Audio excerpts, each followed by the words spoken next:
Kita saksikan satu perubahan kejutan, kemudian pemerintahan berterusan dan ada rekod yang kita rasa membanggakan, cara kita menguruskan kewangan yang lebih ketat, lebih bertanggungjawab.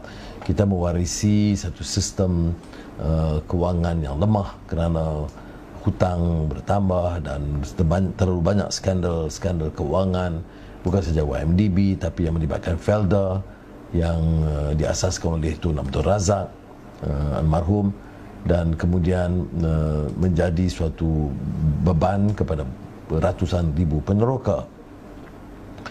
Oleh yang demikian, tumpuan terlalu banyak kepada cara memperbaiki dan menguruskan, dan saya lihat dari segi rekod banyak yang perubahan-perubahan dibawa, tetapi tentunya ada beberapa kebimbangan, keresahan kerana ini kali pertama di mana dilihat penyertaan rakan-rakan bukan Melayu dalam kabinet, dan ini menimbulkan suatu isu besar perkauman dan sensitiviti agama.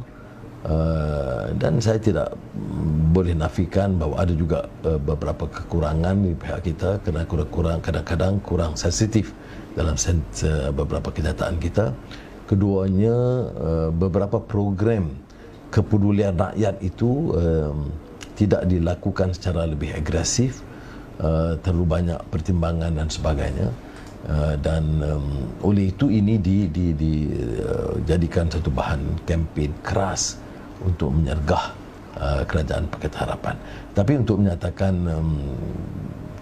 ada kecuaian ataupun salah guna kuasa, itu tentunya tidak dapat kita terima, ketimbang atau berbeza dengan apa yang berlaku sebelumnya. Saya sendiri tidak terlibat dalam kerajaan, malah tidak dirujuk untuk pandangan atau dari segi dasar atau pelaksanaan. Jadi saya tentu terkeluar daripada keputusan-keputusan kerajaan umumnya dalam Pakatan Harapan pada ketika itu, tetapi secara objektif kita harus pertahankan apa yang benar, dan untuk menyatakan bahawa Pakatan Harapan itu mengenepikan masalah Melayu, bahasa, budaya, dan juga hak keistimewaan atau kedudukan agama itu diteruskan. Katalah kalau kita bandingkan sekarang, katalah kalau kedai judi dan arak dibuka sekarang, kalau kerajaannya Pakatan Harapan, habis kita akan separuh dikafirkan atau disergah. Tapi sekarang nampak saya dah lunak yang boleh diterima. Jadi maknanya kita harus bedakan di antara fakta yang benar dan mitos yang dihebahkan. Kita harus gunakan, manfaatkan waktu kita, termasuk bulan Ramadan ini, untuk menilai kebenaran dan kenyataan, dan tidak hanya propaganda. Umpamanya, bayangkan beberapa hal yang berlaku sekarang kalaulah dilakukan oleh Kerajaan Pakatan Harapan. Saya sebut tadi kilang arak, pusat perjudian, beberapa keputusan lain lah yang kita dapat lihat saban hari. Parlimen tidak bersidang seperti mana yang sewajarnya, akan dihukum begitu keras oleh pemimpin politik pada ketika itu.